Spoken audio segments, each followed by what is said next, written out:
Welcome to the Secrets to Mindful Health, where we explore the hidden truths of wellness in all its forms. From physical and mental health to spirituality, join me, your host, Beth Warren, at Nourished by Beth on Instagram and TikTok, registered dietitian for over a decade, and single mom of 6, as I share my personal journey overcoming challenges towards self-love and wellness.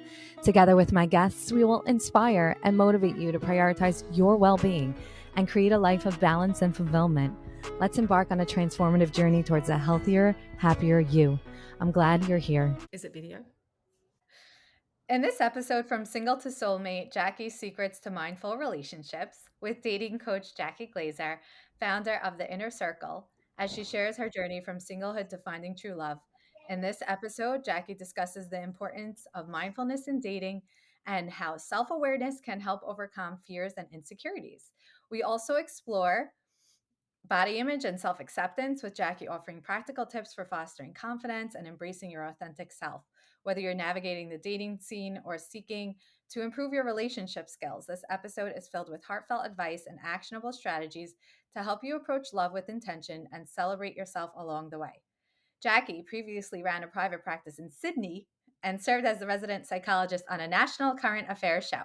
After visiting Israel, she embraced Judaism and became observant. Jackie taught at Nev Yerushalayim and worked in outreach with Olami for 12 years, holding various roles, including program director and educator. After many years of being single, Jackie married her soulmate and dedicated herself to helping other single women overcome their fears and be open to finding a wonderful partner. She is now a full-time dating coach and founded The Inner Circle, a holistic initiative providing singles with support to reach the chuppah, including therapy, coaching, matchmaking, and style advice. Jackie lives in Los Angeles with her husband, 2 stepdaughters, and their new baby, Ariela. You can find her on Instagram at Dating by Jackie G. Welcome, Jackie. Wow, that was a mouthful. Thank you. Mm-hmm. Thank you for Yeah, having I me. like to prepare my Yes, it was very my thorough. listeners. Thank you for having So me. why don't we start off with sharing a bit about your journey? It seems like it had obvious influence over what you do now, and I'm curious on the back end of that, what how that manifested for you over that journey to what you do now. How far back do we want to go? Tell me. So, I was from Sydney, Australia, as you mentioned, and raised there, but the daughter of a Holocaust survivor. And we were as far away as possible, I think, subconsciously to keep safe. And I really grew up in a very non-Jewish environment there. And at around age 29, my brother went to Israel and started exploring his roots and stayed there and sort of kept growing and became more observant. And I freaked out and thought he'd gone off the deep end. Mm. And I was on the Today Show at that time as a psychologist. So I thought, oh, it's the big sister's job to go rescue him. But I really had no idea about anything Jewish and what that meant. I was very, very, very disconnected.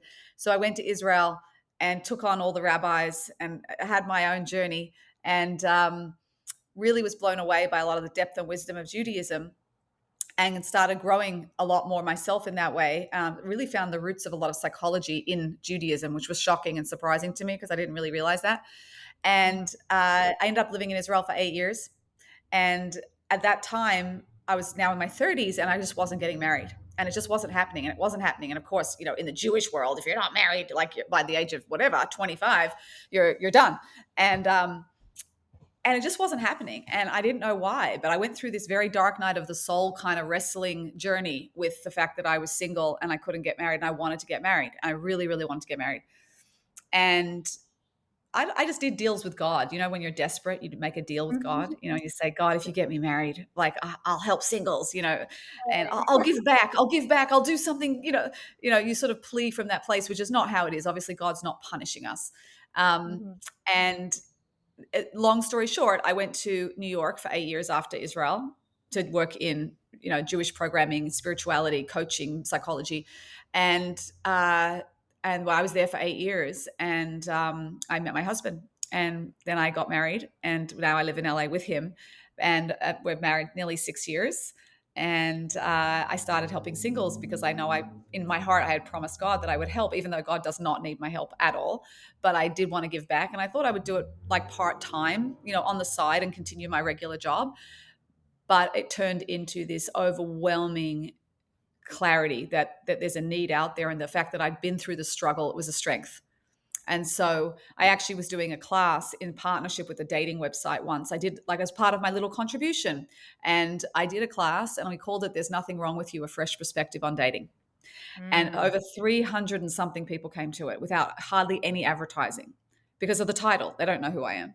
right. And halfway through, they were turning off their cameras. It was a Zoom thing. And halfway through, they were turning off their cameras. I'm like, oh, ADD, they're checking emails, whatever. And after the whole thing finished, I got over 30 individual emails from people saying, "I'm so sorry I turned my camera off. I was bawling. I was bawling because no one speaks Wow. to us this way." I said, "Which way?" And they said, "Empowering." When you're single, there's an assumption that there's something wrong with you. Like, if you were just doing something right, or if you were just more this or that, then you'd be married. That's the premise, really, Mm, across the board. And yeah. if I just, what's wrong with me? Like, why aren't I lovable? Why don't guys like me? Why can't I get commitment? Why can't I attract the right people? Why can't, like, that's deep down, that's what singles often feel.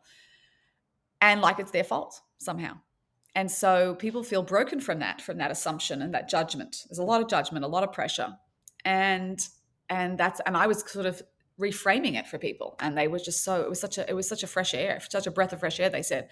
And that's that I realized I have to go into it full time. So that's why I'm doing what I do now full time. Wow.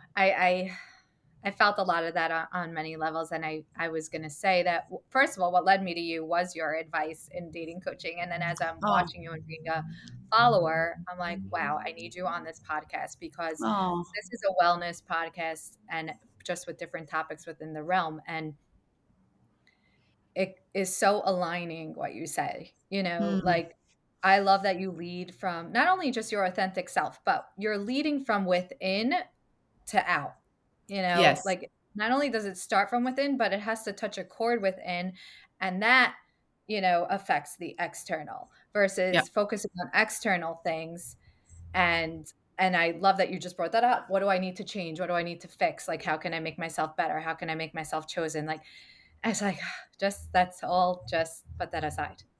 Actually. So I could understand that that was refreshing for a lot of people, but it probably also helped them feel seen because Yes. intuitively we know that nothing's wrong with us, but yet we're made to feel like something's wrong with us. So you have this juxtaposition and this like, I don't know, and then that is the energy that comes out in dating is like Dating. this Correct. controversial like aura of I don't know, am I good enough? Am I not good enough? But it's like, but you are. So just lead from that place. But I would beg to differ. I would say that people Mhm. don't know that they are, meaning we Right. are good enough and we are lovable. That is the truth. However, for whatever reason, and there's a myriad of different reasons why, and why doesn't even matter, but when people are growing up, they were taught that they're not good enough in some other realm, like growing up, and they took on that belief system and believed it. And now in the dating arena, there's things that happen that trigger that already existing wound inside of us, that I'm not good enough. And then I feel even worse because now I feel rejected, or I'm attracting rejection, or I'm looking for the wrong type of person, or blah blah blah, subconsciously.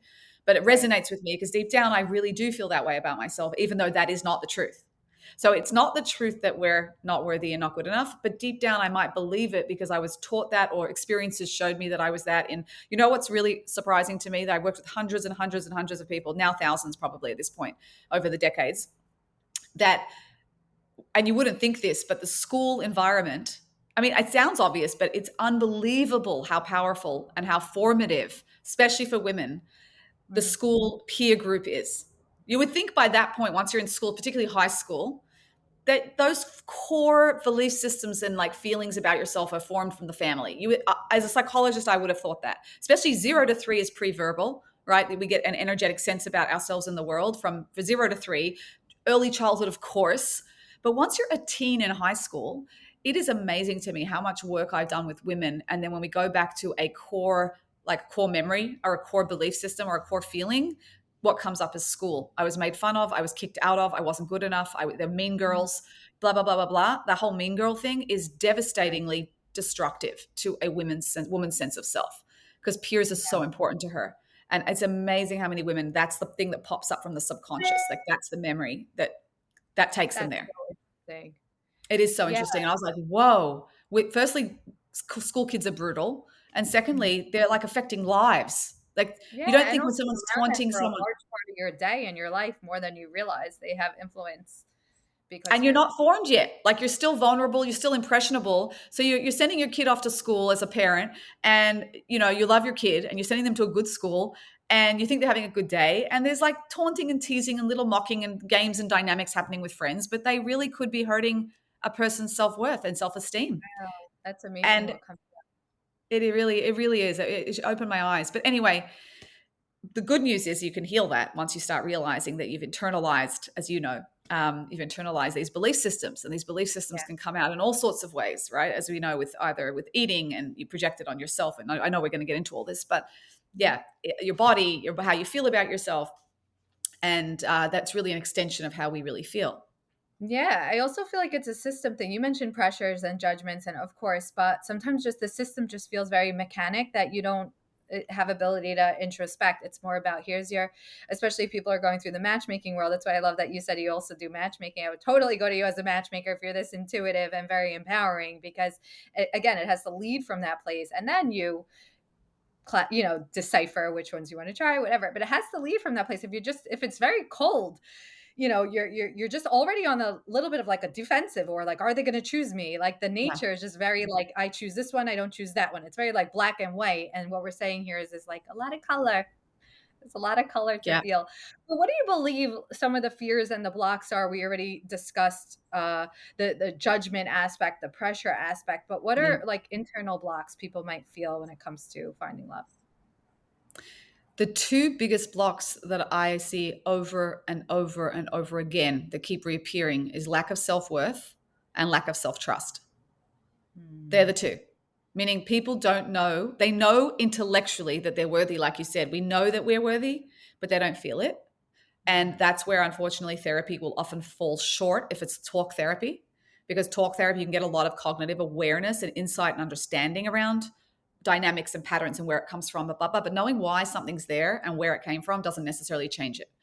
And most of the women that come to me say, I've done therapy or I've done personal growth. I know what my issues are. I know where they came from. I know why they're there, but I can't change how I feel. And I'm like, well, let me show you how to do that. Meaning, because they're two different realities. Like, one is the Right. head and one is the heart and the body and the subconscious. The subconscious reflects through the body. So when we learn to speak to the body differently, literally to the body parts, because they are representative, they reflect what's going on in the subconscious, then you actually can get into the subconscious. It's nearly like doing surgery through the body, getting into the Hmm. subconscious that way. But if you just stay in your head going round and round, it's like a car spinning wheels, going round and round and round. And then you can just keep arguing different positions in different ways and going round and round and round. So anyone who's listening to this, who's ruminating and overthinking that type, is going to know what I mean. And this is so frustrating because it doesn't get you clarity. So the first one would be self-worth, not really feeling good enough. I know I'm good enough, but I just don't feel it. So from that place of not feeling good enough, I'm either self-sabotaging, or I'm attracting the wrong person, or I get one and done, but I can't commit, or I get no dates because deep down I don't even feel good enough for that, or I'm only attracted to the unavailable loop, right? That's a common one. There's different ways that will present the lack of self-worth, or obviously getting treated badly in a relationship and putting up with it. So the people pleaser will often attract that. And the other one is lack of self-trust. So even if you have the right person in front of you, I don't trust myself to make the right decision here. And that's where you run around to your friends and your family and get everyone's opinions, and you keep running around. No matter what they tell you, it doesn't satisfy you because it's not from you. No Right. one can tell you who to commit to or not commit to. No one can tell you who to stay with or not stay with. It has to come from you. You can get insight and you can get advice, but you have to make that decision, and it won't satisfy you otherwise. So we can learn how to trust ourselves, but it's a process. It's a process of being in tune with yourself and actually validating how you feel, knowing your feelings are not nothing. They actually count. They're important. Doesn't mean you follow every feeling, because if your feelings aren't necessarily always true and accurate about what's happening, they might be triggers that you need to work through. But you have to listen to your feelings, you have to validate your feelings, and you have to align with them and work with them. And most people don't know what to do with their feelings. They're like, either push it away, I don't want to know about it. What's wrong with me? They judge it. We're so quick to judge ourselves. It's crazy. And that judgment keeps us stuck. As soon as you go into judgment about yourself, literally just being judgmental, you're stuck. You cannot grow. And so the Right. first thing we do with people is learn how to not bring in that judgment because it just clogs you up.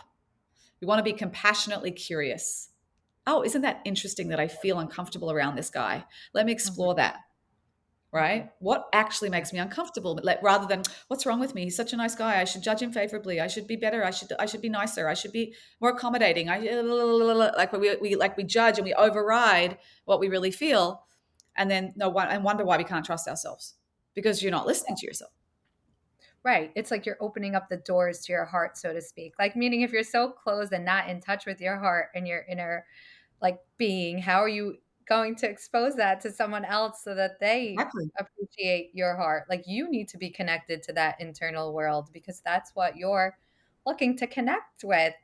And it's And it just doesn't. It directly correlates, meaning we don't see yeah, things the way they are. We see things the way we are.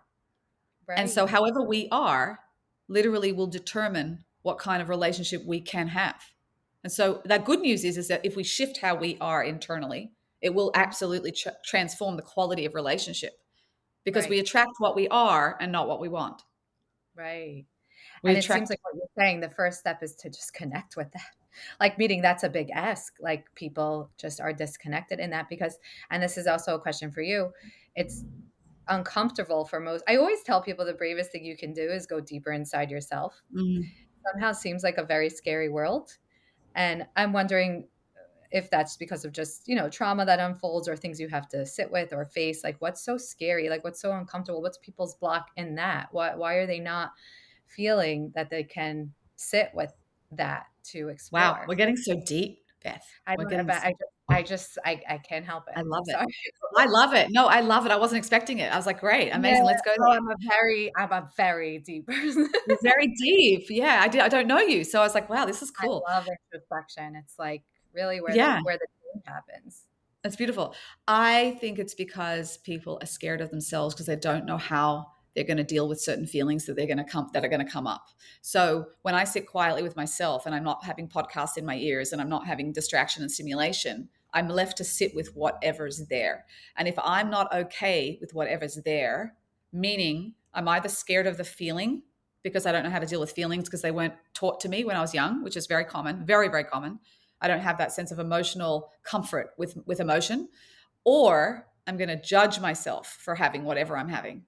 Right? Mm. Again, a lot of judgment. To That judge I'm going to back. judge myself. Then I don't want to sit with my own judgment of myself. It's painful. So I'm just going to Right. keep really busy and distracted.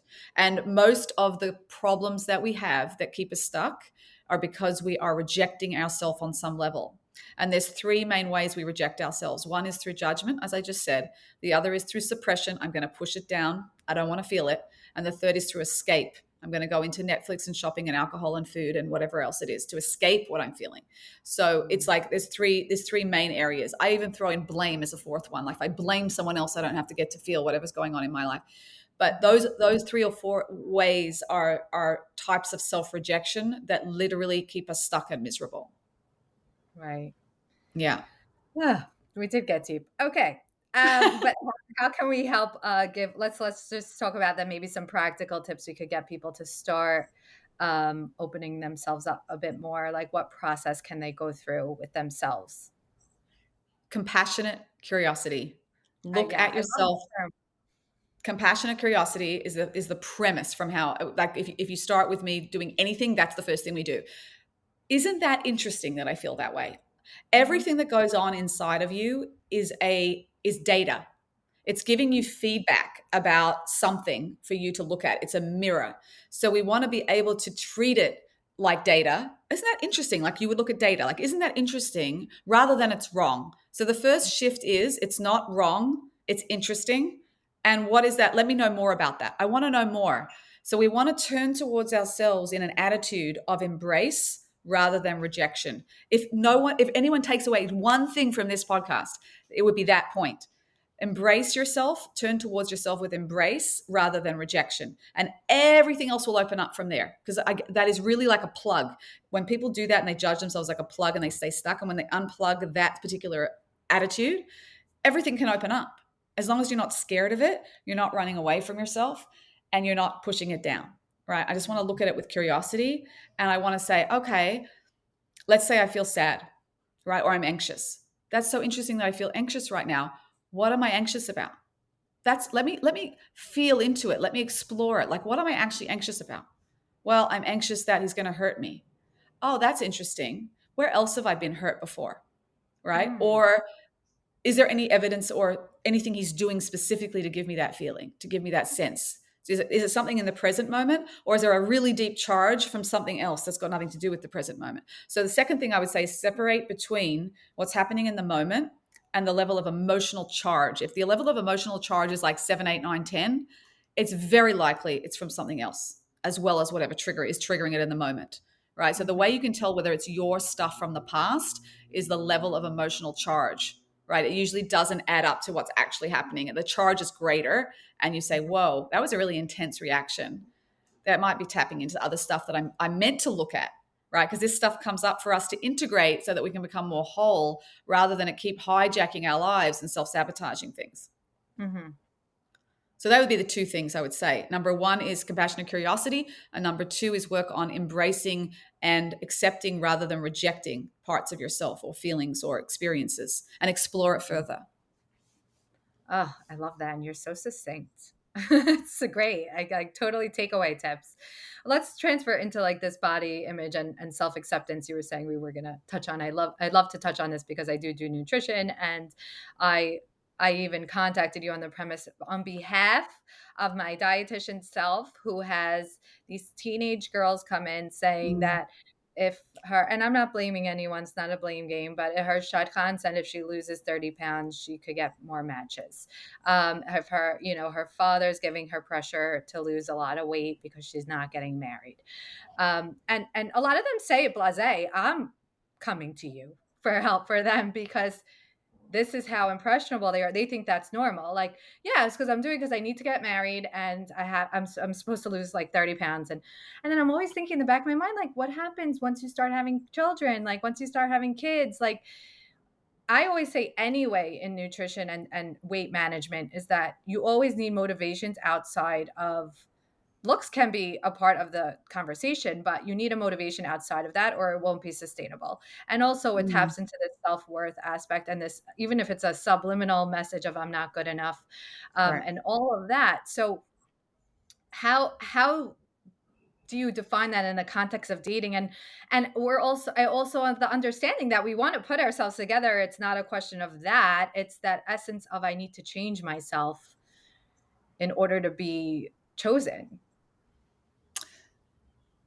Or how do you see it? You tell me. Yes. So it's complex. Number one, it Okay. depends. Obviously, the external. I come from a spiritual frame, so Mhm. the external is a reflection of the internal. Mm. Usually, on any level, not necessarily weight specifically. What we want to make sure is that the internal's in the right place first, because, like you said, the external, nothing will change anyway if the internal's not in the right place. So the first thing is self-worth, self-love, self-compassion. That's number one. Weight can be a reflection of many different things, right? Like it's not, you can't just pigeonhole it into one box. So someone has to explore, what is my relationship with my body? What is my relationship with my weight? Some people use their body as an expression of their own self-hatred. Some people Mhm. use their body as a boundary. It's like if I put on weight, then it's a boundary. It's a Mhm. very common subconscious boundary for many women to protect themselves because they've needed protection. It's a survival mechanism and it's important. You don't just want to rip that away. But then how do we Right, resolve that? right. And also the idea that, again, from a spiritual frame, we put in our maximum effort to do our best in any given situation, whether it's getting a job, whether it's dating, whatever it is. But the outcome's up to God. Like the outcome's up. I'm not in control of the outcome. I could just put in my best effort and let go, right? Let go, let God, surrender. That's my Mhm. approach. And that works very powerfully. But you have to put in your practical effort according to, you know, the normal way of the world. So for dating, you want to look your best on all levels. You want to know how to put yourself together with style and makeup and hair, as much as whatever's relevant for you and whatever's authentic for you, not to fit into a box or look like an image, but whatever's authentic for you to feel your best self. Yeah. And that's why I have this beauty series, by the way.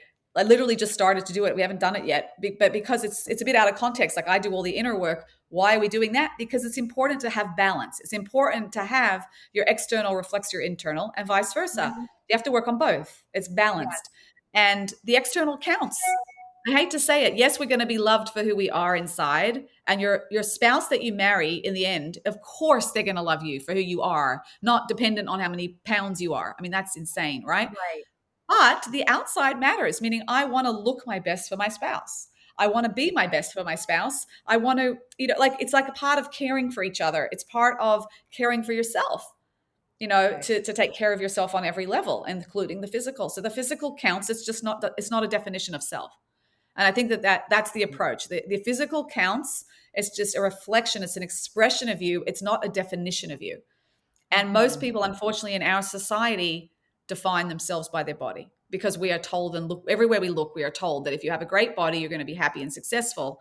And the proof that that's not true is that the people with the best bodies and the most power and the most wealth are the most miserable, right? Celebrities are the most miserable in the sense of the most dysfunctional lives, no marriages work, the kids are off, or whatever. Like it's a crazy, chaotic life, addictions, suicides, deaths.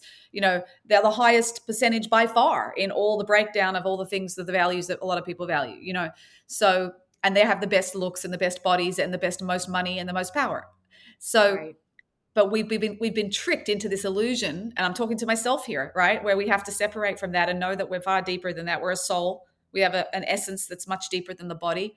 And I start to learn to identify with that. You're much deeper than your body, and your body changes over. My body is ain't the body that I had when I was 20. Right. Your body literally goes into a decline over the period of your life, and it sags and sags and sags and gets wrinkly and blubbery and whatever and Yep. cellulite. And why does God do that? Because it's a very deep idea. If we're going deep again, because we're meant to detach from identification with the body over our lifetime, slowly, slowly, slowly, slowly, slowly. So by the time we die, we can transition to the next world without the Mm. attachment to the body. It's a I slow love letting that. go of the body. God is doing it very gently over time, slowly declining the body so that we no longer define ourselves by the body. It Mm. peaks in your 20s when you're young, 20s, 30s, and then it really declines off to I start to develop. My identity is not attached to my body anymore. My identity is my values, what difference I'm making in the world, who I am, my character, my love relationships, who's important to me. Yeah. That's what defines me. And it's so beautiful that it's just happened so gently, that we're meant to gently let go. And people, you see, the most miserable people are the people that fight against age and try to battle Mm. it, right, rather than embrace it. So Yeah. it's not about having always the best body, but it's about being healthy and about self-love and about taking care of yourself on every level because you're worthy and you're good and you love yourself and you care about your spouse and you want to look your best on all levels. Yeah. And if we've got to find that place inside that can treat ourselves from that place, so that therefore then everything else I think takes care of itself, meaning you put in the right effort and you do it for the right reason and the effect will come from that place. Yeah. Ah, it's like you answered all my questions in one. It was amazing. So I'm breaking it apart. Number one is I just turned 40. So I really valued what you just said about the decline because they always say at 40, Yes, it really does. It's like overnight it hits. And that just felt so connecting to me and special. I think that's my good. takeaway from the whole thing, even though I need the dating advice too. So that felt really special. But I think what we're saying here is that of course, the external matters in this conversation, but the intention behind it is different. And the purpose behind it might not be, is not on a superficial level. It's just a reflection of what we're consistently saying in this episode of what is going on for you inside and how that is what attracts you. So yes, it might be related to how they're attracted to you externally, but it's because it's a reflection of the internal and the whole Yes. circle. I think I'm You got getting it. it now, Jackie. You I got think I'm it. getting You really it. got it. Yeah. Intuitively, I always understood that kind of stuff. And I love when people come to me because I am all about self-care. It's like what I devote a lot of my platform to now is more just self-care messages because I always said that anything managing your weight is always related to self-care, like preparing yourself a salad. The only way you're able to do that with the chaos of your life is if you do it in a way because you want to take care of yourself. Like it feels nice to take care Exactly. of yourself. So that is Yes. where effort then comes from to make the salad. That's why I always say it can't just be a number on the scale, because that's not connecting when the chaos of your life. That is black and white. That's when everything's perfect in the world and you could just follow something and then the scale reflects that, but that's not real life. So what else can you tap in and connect to in order to make the changes you need and take care of yourself? So I always say it comes from a place of self-care. And I Mhm. also say that even weight goals come from a place of self-love. And people always get very surprised by that. And I change, I cut people off with their language all the time. Even first meeting me, they're very taken aback. But I cannot have you self-hating talk happening in my office. We need to explore that more. But of course, they sit by my desk like I'm so fat. I can't handle that. I this like I'm just disgusting. I can't even look at myself. Like I hear Right. I'm like, 1 second. This is only will be successful if we find that place of self-love and actually appreciation to some extent of your body. Right. That's what felt so connecting with what you shared about the external aspect reflecting internal and then what you're attracting, because it's an external message without the pressure of the looks, if that makes sense. Yes. Yes. It doesn't define you. So when a Right. when a single shows up and says, I need to lose weight or I can't get married, firstly, I wouldn't say that. I would say it's not about changing yourself so that you're lovable. That's the mistake. Mm. I'm lovable and I want to make a difference or change myself because I care about myself, meaning this isn't the best version of me. I Um, care about myself and I want someone to therefore care about me. well, someone will because you care about yourself. Right. And That's what I mean. also like, you know, we, men are visual. They are. They're more visual than women. We know that. They're more visual than women. And if I care about wanting my own partner, husband to, if I care about him, I'm going to want to care that, to look nice for him, but not because that makes me lovable and I'm not lovable without that. That's the mistake. That's absolutely not that. If that's going on, leave, right? That doesn't make me lovable. I'm lovable no matter what. Now that I'm lovable and good and worthy, so now, of course, I want to do something to make myself look my best for my partner, whatever that is, right? Some men care more and some men care less about also, weight and whatever. And women care. It's not a one-way thing. So I think it's more like, okay, let's establish we're lovable, good, and worthy no matter what. And now from that place, let's look at what we need to do to just improve things. It feels very different that way. Very, Very very, different. like, I just feel so Right. good about this whole conversation, like, in a way that I Absolutely. hope people looking to attract love and find Good. their person, I call it their person, soulmate, whatever, but to find their person, feel just good in it. Like you said, you're very empowering, but Yes. it's a self-empowerment that you bring out in people, which is so beautiful. So if we have True. to leave everyone with a message, I mean, I feel like you just encapsulated it, but I love the way you put things. So what other Yeah, I message was do going you to leave another tip because I think this is Okay. really important to practice that self compassion, which I think is the foundation of everything for everyone, no matter who you are, no matter what you're dealing with. Is ask yourself, tune in, like close your eyes just for a minute or 20 seconds and just take a deep breath and say, what would feed me today, emotionally, physically, or spiritually? What would feed me? Feed me means give me energy, not just food, but what would give me energy today, emotionally or spiritually or physically? And then an answer will pop in your head without thinking. So don't think about it. Just see what would feed me today and see what pops into your head. And then I want you to do that thing later in the day or whenever you can. It doesn't have to be a big thing. It could be a little thing. It could be like your favorite drink, a little walk in the park. It could be whatever it is. I want you to do that thing. And when you're doing that thing, this is very important. I want you to say aloud to yourself in a whisper, I'm doing this because you're important and because I love you. Um, As you're doing that very thing, say to yourself, or you can think it if it's too weird to say it, I'm I'll say doing this because I love you, to yourself, and you're important. Now that sounds a bit weird, I know. And if it feels weird, just let it feel weird, but do it anyway. And the more you do that once a day, I want everyone to do that once a day, that will literally rebuild your self-worth and your self-trust because you're rewiring your belief system as you're putting something into action and saying it, and let yourself feel the goodness of what it feels like to actually say that and then do something that you asked for earlier in the day.